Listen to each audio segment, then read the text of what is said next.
Let's start with Moon Knight, I suppose the highlight of the week. What did you guys think of episode 1 of Moon Knight? Oh my god, I loved it. Like, just over the top, over the moon excited for that episode. I couldn't believe that. I feel like Marvel kind of nailed it on Disney Plus. I think there's like a little bit here and there, like where the graphics, like the 3D renderings, everything looks a little bad at times. But overall, I thought the story and the character, Oscar Isaac, they're just fantastic. Ethan Hawke was fantastic in it, man. Yeah, I love the two guys had incredible performances. Like Oscar Isaac, I believed he was an Englishman. Like his accent was so good, and yeah, just incredible. And the fact that he's playing like 4 different characters in this season is just such a credit to his talent. But yeah, wow, it was such a fucking great opener for a TV show. Like it was a fantastic episode 1. And again, I don't get to watch the episodes for like 12 hours after they go up, so like I'm stuck kind of working during that day, and I'm on social media and I'm like listening to what people are saying and stuff, and like there was people giving out about it, and I was just like, what are you giving out about? Like honestly, right. like what have you got to be angry about? Like people giving out about the pacing of the episode and stuff like that. And I saw one comparison to the fact where it was like, if this was episode 1 of Daredevil, would you have gone crazy if you only saw the suit for the last 12 seconds of the episode or something? And it's just like, they're not the same thing. This show is deeply building a psychological plot line and storyline, making you understand the battle that goes on inside this man's head. So it's a completely different thing to a vigilante like Daredevil, who is just out on cleaning up the streets. This is different.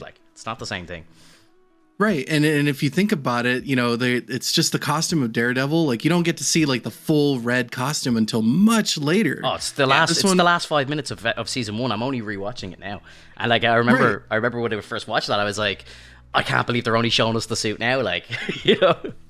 Yeah, so I really think that the pace in this was perfect. I think all 3 of us were thinking that it was going to take maybe a couple episodes, maybe even 3, before we even saw the costume get on. Mm-hmm. And we see it immediately. They did not hesitate. They didn't take too long to showcase that he has DID, and each of the characters are starting to pop out already. It's not hiding itself for any reason. There was some speculation at the beginning, but then it just gets it just ramps up so quick. And that's what I loved about this episode. And that last minute or so, seeing the suit kind of roll in, but not completely, so we don't see the full transformation. But then you see the cut in of the punching, and then you see him zoom in. That was perfect, because then we all know we're gonna see it front and center in the next episode. Fact. Yeah. I'm right with Fento. What are people complaining about when it comes to the pacing of the show?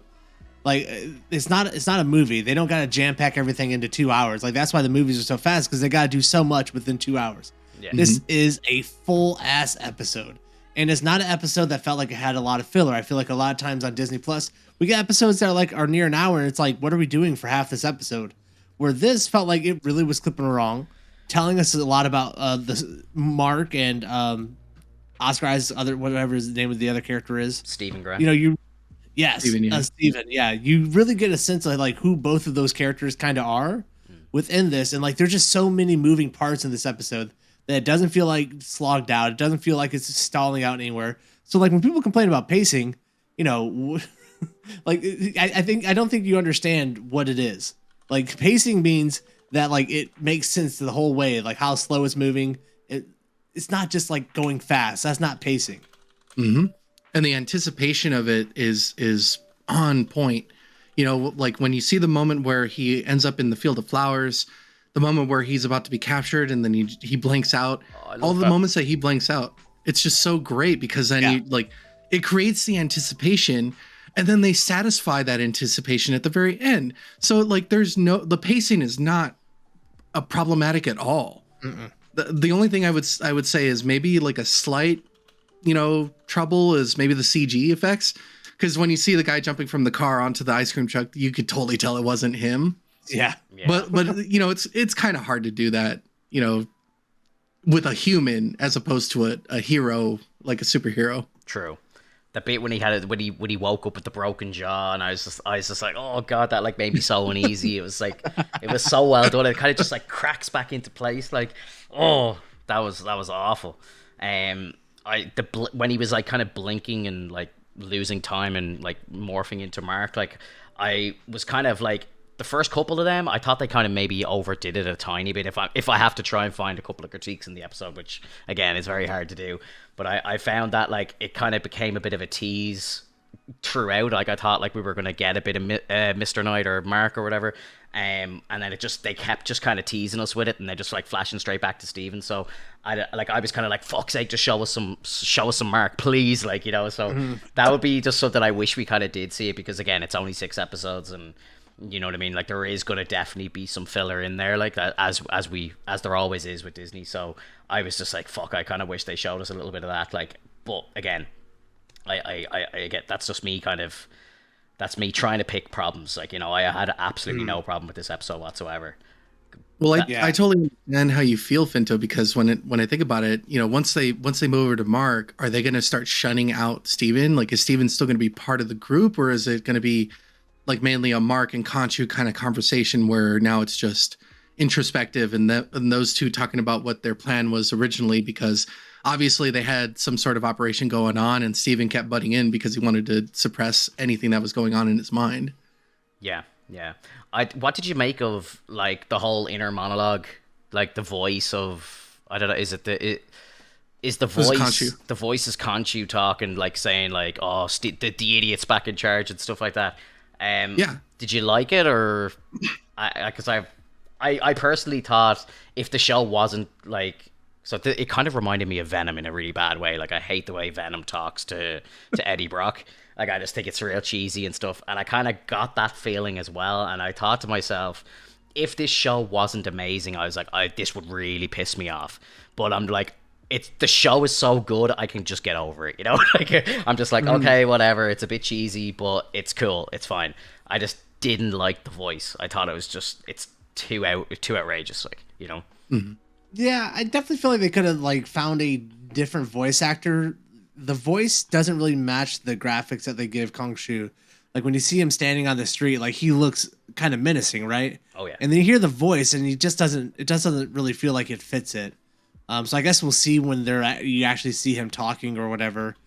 I feel like they could have done a better job finding a voice actor who maybe had a deeper, more of a presence in their voice. And I think they could have done a better job with like the sound design overall with the voice to make it feel like it's more encapsulating, where, you know, it really feels when you're watching it might just be my sound setup, where it feels like he's in front of you, where I wish something like his voice would feel like it's like surrounding you, like it's in the head. Yeah. Right. And I can see how the voice might be deterred. Like you might feel deterred from the voice, but honestly, when I hear Khonshu's voice, especially in the show, I do feel like it's like an Egyptian god's voice. You know, it's not it's not anything of like a deepness like Venom, where it's like alien, like it's an actual god. Like he sounds very much like, you know, respect me, and you can feel it because he's like, oh god, why this again? But that's where part of the comedy is. And because they changed Steven's persona, he's not an eccentric billionaire, so he's not respected. And so this is going to be kind of different from like what we usually see with Khonshu, but he is in Mark's mind. He's the main reason why Mark has DID, because he invaded his mind and populated it with like all this knowledge and horrid like things in his brain. So he has to create personas to like keep himself from going crazy, right? Or more crazy than he actually is. I feel like kind of had like a Bane vibe too. Like it just kind of felt similar to Tom Hardy's Bane. Yeah, like, let's just get James Earl Jones, for God's sake. Come on, like Disney, you like, you've got the hook up. Like, just get someone epic in there, like. Yeah, but then I would hear Vader most of the time. True. Yeah, fair. What did we think of the dinner scene? I thought that was like just incredible acting from Oscar. Like, it was just such a sad scene. It was great. It really stuck with me, that scene. Like, I just really loved it. Yeah, part of me kind of felt like they weren't crossing the valley of, you know, it's like, wait, he didn't look at the date on his phone for all day long. I know. But the idea of it like feels good. because it definitely feels like it's something out of the comic book or whatever, but it's like in the 70s they could do something like that because you didn't always have a calendar in front of you, right? True. Um, Yeah, you go to unlock your phone, the first thing you see is the time and date. Like, yeah. So, like I feel like they really wanted that scene, but I thought it was good. I think you're right. I think the acting in it was great. He nailed it, man. This is a perfect role for him. Yeah, I love the fact that obviously Steven is like a vegan as well, and Mark obviously isn't. So, like, I think Mark is the one who asked your one out, obviously, and was like, "Oh, we'll go for a steak dinner." And then I just love when he's just like, "Yes, I'll have a steak. Which is the best steak?" And your man's like, "A fillet, of course." Like, and he's like, "Oh, yeah." And he's like, "How'd you want it? Like, how'd you want it done?" And he's like, Good, yeah, good, please. I thought that was just fantastic. Like, and then your man, the prick of a waiter's like, "Well done, will it be?" And he's like, "Yes, please." I was like, "You bastard." The only explanation I would have for the concept of time, though, would be for the fact that he's just freaking out for the fact that, you know, the fish has his arm back, and then he was just happy to be out of that. Yeah. What he thought was a dream. And so he didn't really take the time to check what was going on in terms of like how much time has actually passed since he's fallen asleep. And so it kind of fits well because, you know, you see that the two personalities are fighting each other, and therefore like time takes its toll because, you know, it takes so much energy just to reach to that point of him finally getting his body back. And so that's my only like argument for that. Other than that, like, I totally get it. Like, you could totally check your phone, look up at a clock, or see something like a calendar, you know, anything that can confirm it. But at the same time, it was really cool to get that feeling of like, holy shit, like, how long has it been since he's been out? Yeah, because like, I was thinking as well, like, because like this date was on a Thursday, right?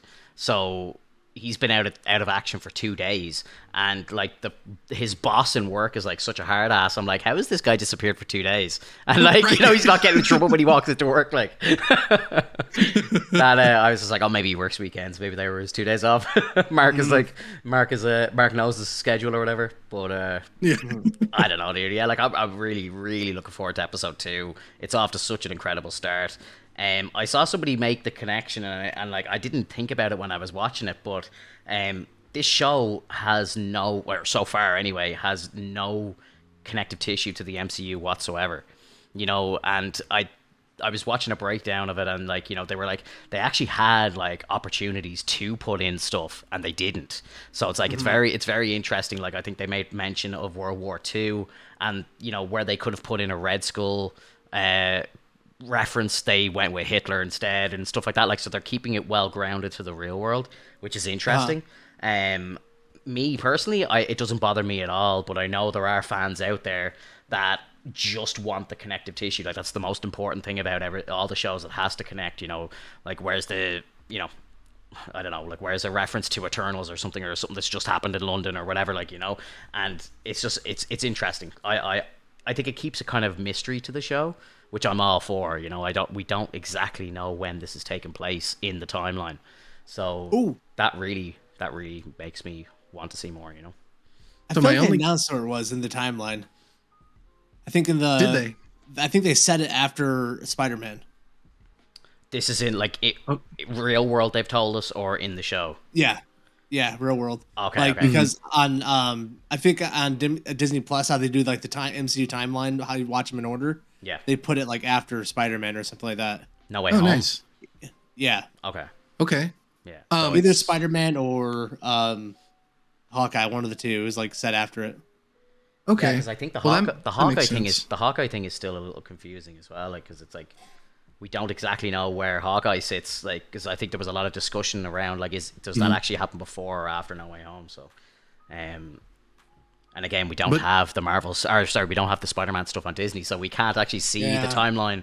So that kind of annoys me, because like, you would presume that whatever way it appears on the app is the gospel, like, you know, like they're the ones selling it, so, right? You know, because I've seen it, I've seen a few of the movies be in different orders and different lists, and while it makes sense, I'm gonna go with what Disney Plus have. You know, it's their content.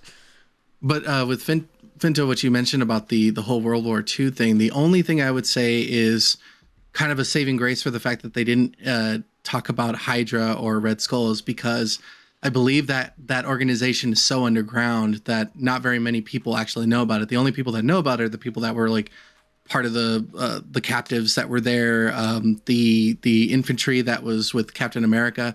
So everything was very hush hush because Red Skull was like technically under Hitler in that situation, but he was trying to go over him eventually by enacting his own technology, and it just never came to fruition because Captain America managed to take him out, and because Red Skull is gone due to the fact that the Cosmic Cube was used or the Tesseract was used.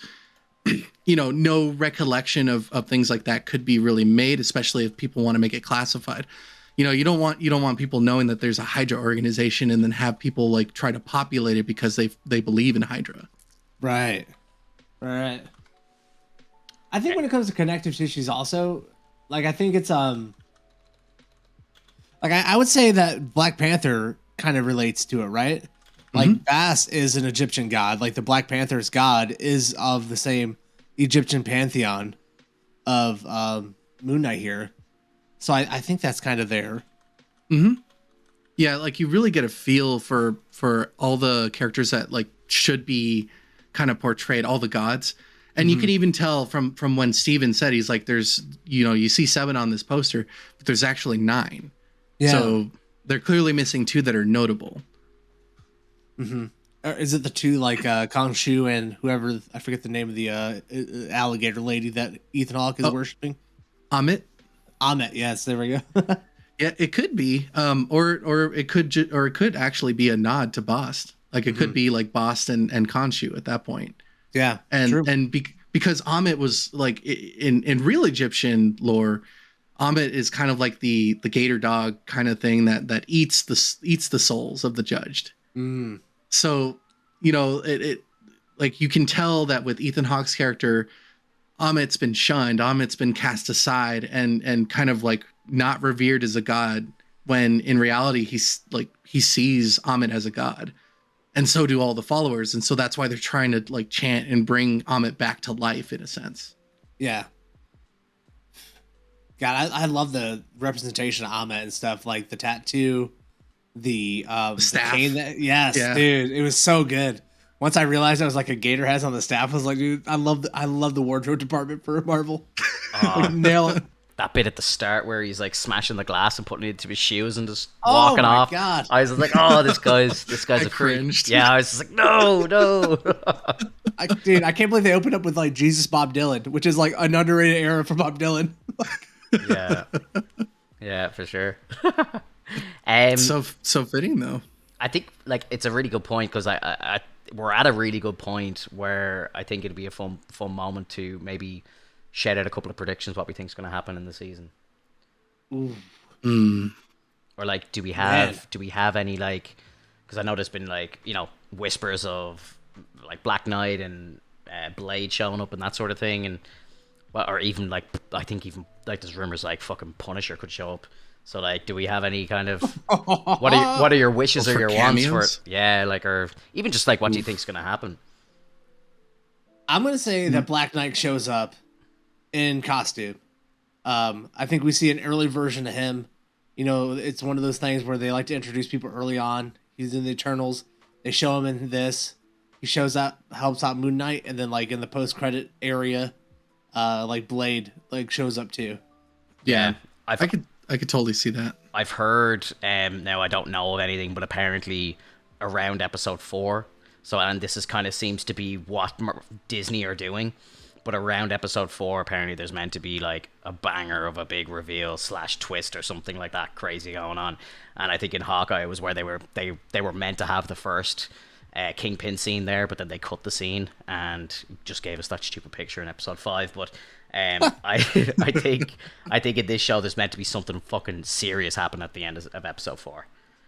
Yeah, I really think that if Blade does decide to show up, I really want it to turn into a thing where Blade is like the new Nick Fury for the Midnight Suns. Yep. And so he just shows up. He's recruiting Moon Knight because obviously he deals with the supernatural, and lets him know like, hey, I got a team like by the end of the series. So yeah. I think that'll fit really well. If Black Knight shows up for any reason, that's going to be really insane because then that means that he recruited Black Knight before talking to Moon Knight. So then you can get your timeline set up at that point. True. Yeah, very true. That'll be interesting. How does he not show up? It's London. Like, yeah, this London. is what I'm saying. Come on. London isn't that big. You know. Yeah. I love the idea of Blade being the recruiter too, bro. Like anytime you see like a cool looking black dude in a trench coat showed up, you're like, oh, here we go. Here we go. It's team time. Fuck yeah, dude. Like do you think if they bring Blade in like kind of around episode 4, like do you think like he hangs around? Do you think like they start introducing vampires? Because like again, I haven't read much more of that Moon Knight comic. But like I've read the first two issues, and it's just soaked in vampires. It's only vampires, like, you know what I mean? So I'm just like, is this what all Moon Knight is like? I'm a bit like, I don't know much about the history of Moon Knight, so I'm like, I feel like it is. So like, I'm thinking if they're gonna potentially put Blade in the show, they could just turn it into a vampire show, like. Yeah. Well, I did read the recent issues, and he's actually like they actually mentioned him being part of the West Coast Avengers. So maybe we'll see some of the West Coast Avengers. I mean, you never know. Like we could see Hawkeye, who is like originally from the West Coast Avengers as well. Yeah. Like once they branch off, but it's not just vampires. It's also like werewolves, like anything that's supernatural, basically, like anything Egyptian related as well. Because in the comics, like you'll see in the later issues, he even mentions that he helped Khonshu take over the world. Oh wow. Yep. So, do you think it hurts the character of Blade if his first appearance is on TV rather than in a movie? If you would have asked me that like 5 years ago, I would have said yes, but now I don't think so. Yeah, because we've already seen him in theaters, like with Wesley Snipes. I mean, like MCU, I suppose. Like, you know, the first MCU appearance we see of like Daredevil is in a movie. You know, I'm thinking that hit a lot more and a lot like better than like Kingpin showing up on a fucking phone in episode 5 of Hawkeye, you know. But I to be fair, I loved both of those appearances. You know, I just loved having both of those characters back. I suppose I didn't really care where I watched it, you know. I just don't know. Like, it's like part of me thinks like, can they bring Blade in for 15 minutes screen time and then like he fucks off for 2 years before we see him in a movie or something? I think it would just be kind of strange. Like, you know, I think if they're gonna bring him in, they need to start like using him straight away. And I just don't know if they're gonna do that. That's true. Like, I think if he shows up, he has to show up like, I don't know about episode 4, but like kind of near the end where like he's in a big action sequence and like helping him out to like save. But we, you know, who knows? You know, Marvel's like, oh, we don't want to steal the spotlight away from the new people, right? Yeah, I think they're really they are really. From what I've heard, like Feige is very much behind this Blade project. I think it's one of his passion projects. So, you know, I think I'm hoping that what they're planning to do is just give him as much screen time as possible. Like, and you know, like you know, this like Oscar Isaac is going to be done in a couple of weeks' time, as Moon Knight, and it's like, when do we see him again? Is it going to go into season 2, or is he going to start popping up in movies and crossing over to other TV shows and stuff? It feels like he's doing such a great job that it's like, we got to get this guy on the big screen as soon as possible. You know. Mm-hmm. Well, here's the interesting part with Oscar Isaac, and if he even has a future in the MCU, and how much connective tissue they're going to have. His contract is only for the TV show. Wow. He did not sign a multi-project deal. That was like his condition on coming on board, is he didn't want to sign one of those. Oh my God. What was he thinking? I think he's like he's a real deal. You know, he's like, look, I can do what I want. I'm Oscar fucking Isaac. You know, I don't need this. Yeah. You guys need me. Yeah. Disney already burned me with Star Wars, so I don't want to commit to any multi-project things. Fact. Right. So smart. Like I think one of his quotes was like, he wants the show to be about the show. He doesn't want it to be about anything else. Like, we're making a great show, and then we'll go from there. Episode 2, what did we think? I loved it, man. Like, a great episode 2, where I heard a lot of people like thinking that this was going to be like a filler episode, kind of that's like MCU's running MO, where it's like they do a big opening episode and then they kind of go to a filler.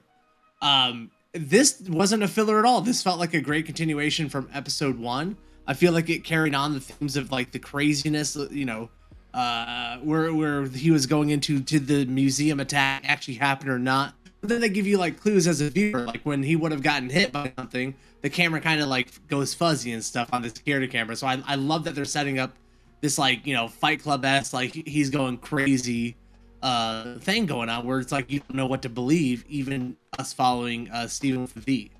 Like I love it. Can I just stop you for 1 second? Sorry. I don't know if it's just my end, but Hoffman sounded a little robotic. I don't know, Alex, are you hearing that?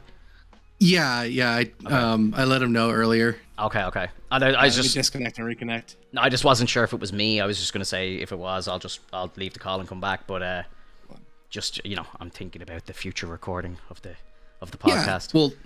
Well, let's give it a sec. Yeah. Hey, we've reconnected. Are we still robotic? It's been kind of very kind of on and off, but it seems you sound okay right now. Yeah. Okay. I wonder if it's like has to do with internet. Might be when you throw your camera on. No, I heard like a slight amount like right before he started up the camera. I think that's usually a thing with Discord. There's like a slight transfer over when you turn on the video. Like if I turn off my video now, it does kind of hop for a second. So look, we'll go with it. It sounds better now anyway. Sorry, dude. Sorry. I'll go on light rants. Yeah, no. I'll keep the rants to the minimum here. So no, please do not. Please do not. You have to elongate him. Yeah. So sorry. Continue what you were saying there. I apologize for interrupting. I was at the end of it. It's just like I love that they're continuing this idea of you as a viewer don't even know what's real or what's not. Yeah. Steven, like he's going crazy. You're with him. Like what's going on? It's a great follow-up episode. I'm loving this series, man. Yeah, dude, I gotta agree. That scene where, you know, they were looking at the CCTV footage and you're expecting like the security guard to be blown away by seeing this jackal, and then it turns out that there's nothing there. I was like, shit, is this just like him being delusional? Or like, you know, was that all in his head? I thought that was a kind of great thing to try and like trip up the audience, to kind of confuse us as much as Steven's being confused, you know. Mm-hmm. I thought that was really clever. Big fan of it. Alex, what did you think? Oh, I thought it was fantastic. All the little Easter eggs that pop up in the show. If you didn't notice, there's some QR codes that pop up, and if you actually can scan those, they give you comics that are associated with Moon Knight. Bro, I gotta say, to stop you right there, the second that the first QR code came up, I think it was the one that was on the door of the storage unit, my girlfriend like paused the TV and jumped up and scanned it, and I was just like, I'm so proud of you right now. I was so proud. That's awesome, man. Yeah, dude, I was just like, it's like I didn't even think of doing it, like, and she's just like, I gotta scan this and see if it's a real QR code, and then she just flips her phone around to me and it was like a Moon Knight page. I was just like, fucking brilliant. It's so cool, like how much they want to put into the show now, and you can actually see it on top of the double-decker bus. It says WBN 0032, which is Werewolf by Night number 32. That's the first introduction to Moon Knight. Nice. And it's so spot on. It's subtle enough to the point where you can miss it, but it's exposed enough to where like if you're actually looking around, you'll see it. Yeah. And I thought that this was a great. I would like, and I say this only because I think this is going to be a chapters kind of situation. Steven is done with his 2 chapters. It's now Mark Spector's turn. So I'm wondering if, you know, in terms of speculation ahead, what if the next 2 episodes are Mark with a little bit of Moon Knight, and then the last 2 episodes are like mostly Moon Knight? And I think. What were you going to say? That's cool. Yeah. I didn't even pick up on the idea that it would even be like the end of the chapter. You know, like I thought that like Steven had his day. He's in his suit, and like he's going to be more part of like becoming a hero and having that transformation from a weaker character who's nervous all the time to a more confident protagonist because he's got a suit now. Right, and because of that, it shows like how much more confidence he's gained, especially like when you see the fight scene between the Jackal and him, and it shows a little overconfidence because he's so excited and he feels like he's actually accomplishing things, and I love that because you could see that so much of the world is put down Steven, and now he's like trying to put his fists up and be like a real man in this situation against all these you know adversaries. And even then, Mark's like, dude, you still don't know how to handle it. It's like, you got to give me the power. Like, I got to take over. And then that's when, at the very end of the video, you see that like Mark kicks that mirror. And to me, that signifies like the end of Steven's like chapter as we know it. You know, you still see him at the very end. You see Steven in the reflection of the mirror as Mark is like huddled over, like, you know, drunk, still like looking over at Cairo, which I think was like the perfect shot at the end. And then that music, so good. Yeah, like it's fantastic episode. I loved when he was as, you know, when he throws down the punch as Mr. Knight and he starts to celebrate. He's like, "Whoa, what about he's going mad?" I thought that was just fucking brilliant. That was so good. I was blown away by Oscar Isaac's performance in this one. I know he had a great performance in the first episode, but this one was just like, I genuinely felt like Mark and Steven were two different people talking to each other. Like, you know, like he just did it so well. And it just stood out to me so much. I was like, this guy is he has the range to play multiple characters. Like, and I know in the comic books there's like 4 different personas, like, and I'm curious, will we get to see maybe more personas before the end of the show? And as well, I'm curious, I don't really know much about Moon Knight. I know, Alex, I think you know a lot more, but in the comics, Steven is like a billionaire. And obviously in this, he works in a gift shop. So I'm like, how does he get to that stage of actually being a billionaire? Or has he been, and maybe he is one, but he's forgotten it or something like that? I'm not too sure. I mean, it would be great if they made it to where, you know, this Steven right now, he's kind of like at the bottom, but like after everything is said and done, it kind of builds up back to the original persona to where like Steven's overly confident now, and he's an eccentric billionaire. He gets all this money so that he can earn all the gadgets that he can produce. But it seems like they're also trying to do a more mystical or godlike kind of thing, where when you saw the moon rings pull out, and I was wondering about that too. I was like, how is he going to produce moon rings? Is it going to be magical? Is it going to be like just gadgets? And it's magical. So they might just stick with the magical sense, just so that he doesn't have to have a ton of money to spend. But then we won't get to see things like, you know, the freaking moon ship that he can fly around, or even like some other gadgets that he could use. But he seems to be a very powerful type character now, where he has an incredible strength, incredible speed. You know, he outruns that Jackal like it's nothing. And I can't wait. I'm hoping that we see him die so that he comes right back. And that would be amazing. Yeah, for sure. Ethan Hawke had a great performance in the episode as well. So good. Really loved. So good. I didn't expect that scene to happen where he just kind of takes him out of the car and they're just like, you know, walking around having that friendly conversation. And then you find out, obviously, he drops the bomb that he was Moon Knight before. So he was the avatar for Khonshu, which I thought was like, that was I didn't see that coming at all. Like, again, I'm very new to this whole story, so I all the fucking like twists and stuff are gonna hit me very hard. Like, I'm not gonna see any of it coming. Like, so I'm really excited about that. What do you make of, like, I know the new god that he's trying to become an avatar for is the god Amid, right? Like, she's like the alligator god or whatever, and like her power or whatever is like pre-crime. So the whole pre-crime thing I thought was very interesting, and you know, Steven obviously questions it straight away. Like, how can you like, you know, blame somebody for something that they haven't done? Like, you know, it's people have like crazy thoughts all the time, and you know, like bad thoughts about killing people all the time, but you don't actually do it. So I thought that was a whole kind of interesting vibe, and it, you know, like, I suppose it made me think of that movie, like, was it Minority Report or whatever, where they're like arresting people before they do shit and all. I love that kind of story, like, so, and it's the first time I've ever seen it on TV anyway, and especially in like a kind of comic book setting. So I think it's very interesting to go to see where that goes. Yeah, and like, I really enjoyed that scene with him and Ethan Hawke, where a lot of the times you get the villains in these shows and they explain their mindset, and then the hero's just like, I'm just gonna beat you up. What I really enjoyed about this is just how much Oscar Isaac's character is like just pushing back on the idea. And so they have this like really great interaction that's not them fighting. It's just them, you know, thinking it out, philosophical debate about like what's going on with this.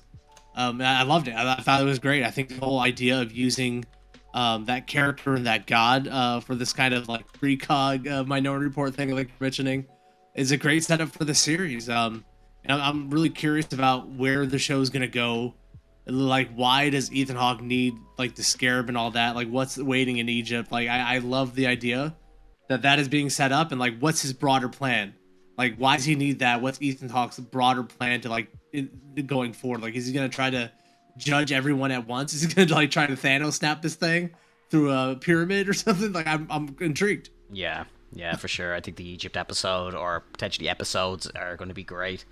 Like, do you think the rest of the season takes place in Egypt, or do you think they get back to London? Ooh, I would say they go back to London at some point. Like, how much is there to do in Egypt? Like, are you just going to be in the pyramids for like 4 episodes? You know what I mean? In a city, like, it's just. You'd have to, we should ask Clint. Yeah.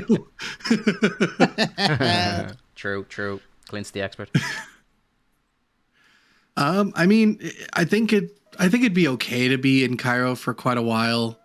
But I do think that we should go back to England at some point and show off like another kind of like street battle or something like, in kind of the urban areas of London.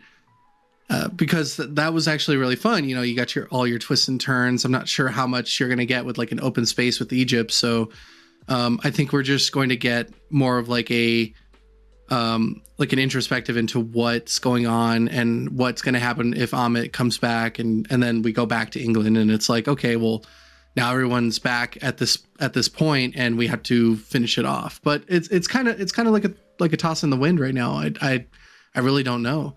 The only thing I do know is that you can't trust either god at this point, because they really make it apparent that Khonshu's working almost for himself in a sense. Very selfish god. Yeah. But needs things enacted for justice, and he believes in his own justice. And that's one of the questions I wanted to ask both of you. How do you both feel about Khonshu now that you've had a little bit more conversation with him and Mark? Don't trust him at all, obviously. Seems like he definitely just can't be trusted at all.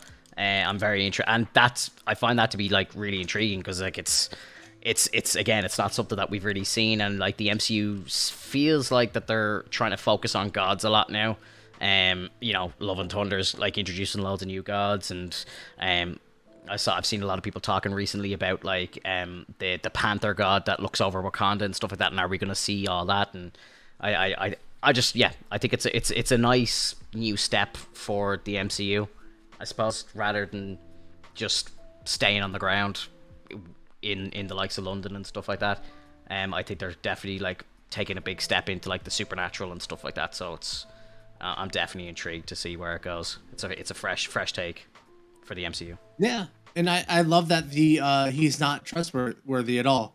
Like Khonshu is like he's like a real mythical god. It's where they're very selfish. They have their own interest, and like you are not just serving them, you're serving their interest, and that's not always good. So it's gonna, going forward, it's like, how's that gonna work out with Moon Knight, where he took this deal with him just so he could stay alive and be resurrected? Why did he take that deal? Why did he feel so compelled to take that deal? I want to see that backstory. I'm sure we're gonna get that in Egypt. Egypt is where Mark Spector died in the first place, when he, took this deal. So that's another reason why I'm excited to be in Egypt and get that backstory. Hopefully we have a whole bunch of Boba Fett style flashbacks for 3 episodes. we're just leaving the past. And I want to see what that deal with this Khonshu god has to do with Layla. Why is she in this? Why is she an important character now? Why was she brought into the show? How does she tie into it? Is she working for another god? Who even knows at this point, bro? There's so much to do. Yeah, true. Yeah, and she's doing a really good job of her character as well. I think it's like, I actually do believe the situation that's going on with her and Mark. Like, she knows him so well enough. She knows that he was Moon Knight. I don't know if they even named him though, because she's like summoned the suit. So I'm wondering if like all she knows is like the suit that he wears. Yeah. And apparently like he's, it's like Finto said, like, I wonder how many more personalities we're going to see, because when you hear her talk, she's like, what personality is this one? Yeah. You know, where'd you get the London accent? Yeah. Yes. Yeah. Yeah, it's so good. Why are you talking with an accent? This is my accent. Just fantastic, dude. Fantastic. Oh, and the whole way Steven was like based on her personality, her interests. Yeah, that was very Love that, interesting. man. Yeah, very interesting. Also, cinematography in this episode, again, fantastic. The fact that like they showed her so much in a mirror, just the way they show his alter ego. You know, Mark's always in a mirror. She was framed inside of a mirror so much, like he can't even trust her. I love that idea, man. Yeah, it was really good. And I saw people talking about apparently some behind the scenes stuff, but I think they were quite rushed for like CGI and stuff in this, like the development of the show. And I think it looks amazing. Like, and you know, some people were saying, like, you know, imagine how much better this could look with more time and a bigger budget. Like, you know, I think like what they've done has been incredible so far. And you know, just the fact that it could be better is just crazy to me as well. Like, you know. Yeah. Like they had the moment in Steven's apartment where Layla looks into the fish tank and she sees the goldfish, but it's very subtle, but you see Mark's face staring back at her, you know, almost in a longingly way, showing that, like, yes, he was with her at a time. And then my other favorite scene was the Mr. Knight costume showing up, and although, you know, it's Steven wearing the costume, it's still like the personas that are conveyed in the reflection. So like when you see the reflection, it's still Mark, but he's wearing the suit, which means that Mark can wear the suit as well.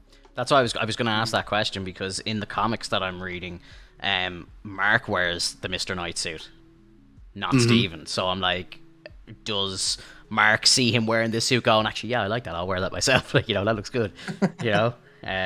Which I don't know, thought it was interesting. I would say, yeah, like he's going to enjoy it after a while. He's going to realize that, you know, sometimes he doesn't have to wear, you know, the cowl all the time. And that's how we further the persona of the consultant kind of character, because Mr. Knight is more of the detective. Yeah. He's more of the person that people come to and ask for help so that he can actually go into his Moon Knight cowl and solve, you know, either fight. Like, he uses the Moon Knight cowl to fight people. He uses the Mr. Knight persona to basically solve crimes. So this really was Marvel's answer to Batman. Yeah, for sure. So, gotta ask, do you think we see werewolves in this show? Oh, I don't think we do. I think that they've established this Jackal as like the minion type of monster he's always going to fight. So I don't think we're going to see a werewolf. No vampires either? I think we get jackals. That's it. I just think there's been a couple, like, there's obviously that hint of werewolf by night, and we know there's a series coming, and I think the crowd that do like the Marvel NFTs and stuff, they put out like a werewolf by midnight NFT and stuff. So I would be shocked if we didn't get some sort of reference to werewolves or something like that. And I really think we might get Blade as well. That'd be so interesting. I think we get Blade in the post-credit scene. I think we get his voice off screen again. Oh, I hope they don't do the voice thing again. That would be annoying. That would be very annoying. That would be very annoying. It would be pretty annoying. You think they're going to show Blade for the first time in a TV series? Well, this is it. This is it, bro. I think they are. I think that's the rumor. I think his first appearance is going to be on the small screen, not the big screen. That's wild. It is wild. I need him in his first outfit then, with the goggles. Yes, please. Hell yeah, dude. Honestly, I think if we're going to see any sort of cameo, I think it would be really cool if they, you know, do a werewolf in London kind of situation to kind of bring out that werewolf by night thing. They go back to London and there's a werewolf there. That's what I'm thinking. Yeah. Well, Warren Zevon just comes out. He's the new Ethan Hawke. Hey, it's Hoppin from the Marvelous Chats. You guys just got done watching a clip from our podcast, the Marvelous Chats podcast that we put out weekly here on YouTube. We put that thing out every Monday, and so if you want to watch the full podcast that this clip came from, make sure you click on the video you see on screen or down in the description below.